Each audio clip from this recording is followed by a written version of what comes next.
We need to say this boldly. The night of October 10th, 2025 is doomsday for crypto. Last night, friends, history was made in crypto, and in a single night, 1,600,000 traders were wiped out, liquidated. So why? And what happens now? In this video, we'll talk about both the reason for the crash and how we should position ourselves in situations just like this. Let's get into our video.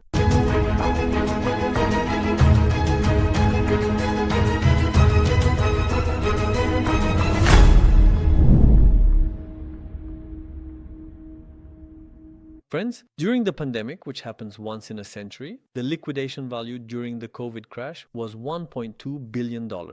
Then, remember the FTX collapse. It was the world's second largest crypto exchange, and it collapsed, friends. A liquidation of $1.6 billion took place. The Luna collapse was also huge. Look, I'm not talking about overnight. A liquidation of $2 billion happened in just 1 week. So let me ask you, how much liquidation do you think happened on the night of the apocalypse? Yesterday, there was a total of $19 billion in liquidations in futures trading. And yesterday, a total of $19 billion in liquidations occurred. And this figure is a record. It's an all-time record. In a single night, many small wallets, traders with balances were completely wiped out. So what's the problem? The thing that ruined your life last night comes down to 3 words. Friends, rare earth elements. It was already because of this rare thing that the crypto and financial system was turned upside down yesterday. We were expecting October. In other words, we were expecting a bullish month, but actually some are calling it October instead. It has turned into the month of the bear. By the way, the same thing happened last year too, but the month isn't over yet. So, what are these rare earth elements? These rare earth elements are a group of 17 elements necessary for electronics, defense, artificial intelligence, and advanced technology production. Friends, China controls 80% of the world's supply of these elements. And last week, China announced that it would impose restrictions on the export of these rare earth elements to the US. This is a very critical situation for the US, and Trump retaliated with a 100% customs tariff starting from November 1st. This clearly showed that there is a trade war in the world. So in the late hours of the night, I opened the stock market app on my phone. Friends, I opened the screen and I just couldn't make sense of it. I've never seen coins with such massive market caps drop by 60, 80, 90, or even 95% before. I can't even comprehend it mathematically. I thought maybe I've been hacked. I'm refreshing the page. Nope, the exchange is working and I logged into X. I saw that other people were seeing it too.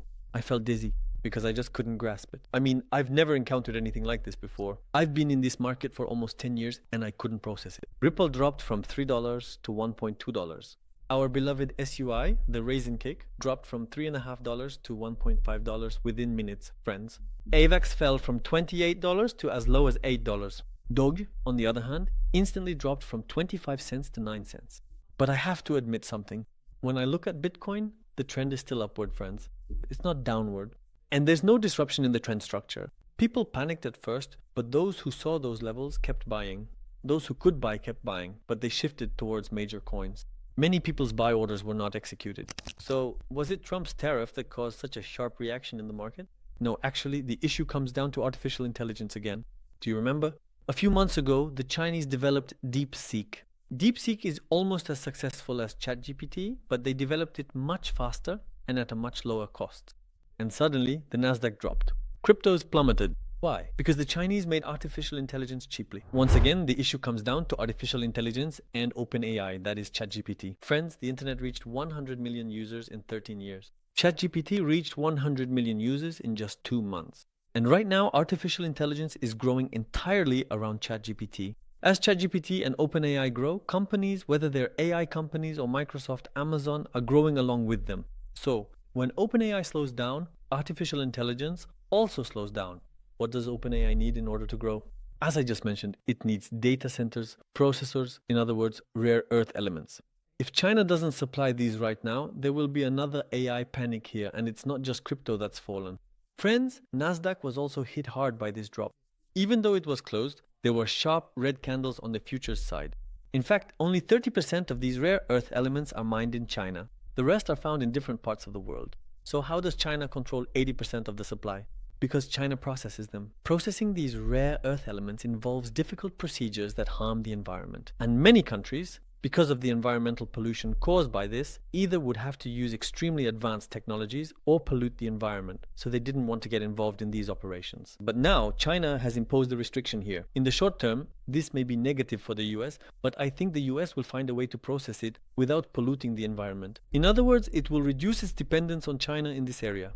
But it really left us with a terrible night. Some people's coins lost 95% of their value in their wallets. Some lost 10% and others lost 20%.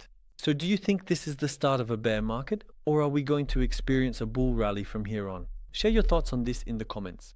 And now let me talk with you about what we're going to do next. So what do we always say? There's a cycle in crypto, and to understand what we should do now, I focus on what we've experienced before. It was May in 2021 as well. We experienced a very sharp crash, friends. We were shocked. Even though it wasn't quite as severe, it was still harsh enough. Let me put it this way. You can see the chart on the screen right now. Ethereum dropped from $4,600 to $1,600 in an instant. And yes, once again, people called it doomsday. So what happened next? Did the bear market start? No. After that, the market accumulated and we experienced a very sharp bull run. In other words, we had a bull market, and as you can see, Ethereum climbed back up to $5,000. I always say this. I'm expecting a bullish period in October, November, and December, 1 or 2 months, because we're at the end of this bull cycle. There was supposed to be an altcoin rally, but it still hasn't happened. If it's going to happen, it would be very rational and logical for it to come after this drop. Because everyone who opened positions in futures has been wiped out by now. They even liquidated those who opened 2 times positions. So, what's ahead of us?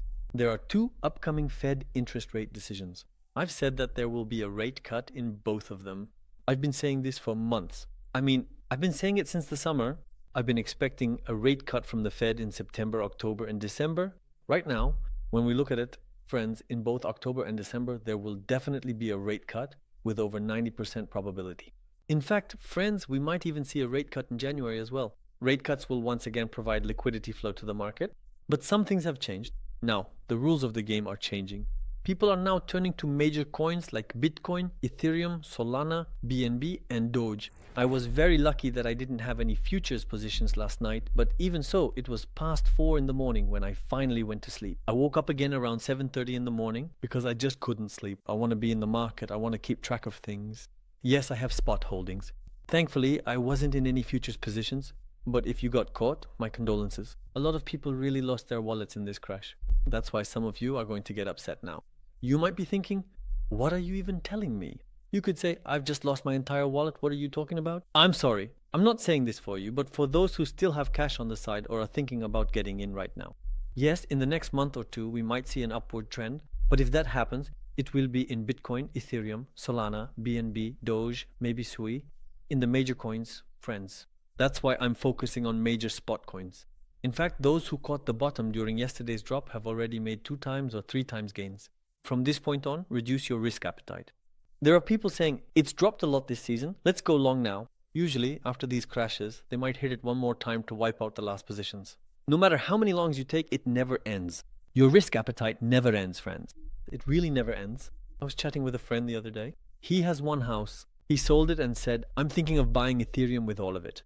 He asked, what do you think? Since I'm interested in crypto, you know. I said, if you have 15 houses, you can sell 1 and buy Ethereum, no problem. But I said, if you only have 1 house, you shouldn't do something this risky. He said he only had 1 house. I said, what can I even tell you? Of course, I can't approve something like that. Guys, crypto proved to us once again last night just how dangerous it can be.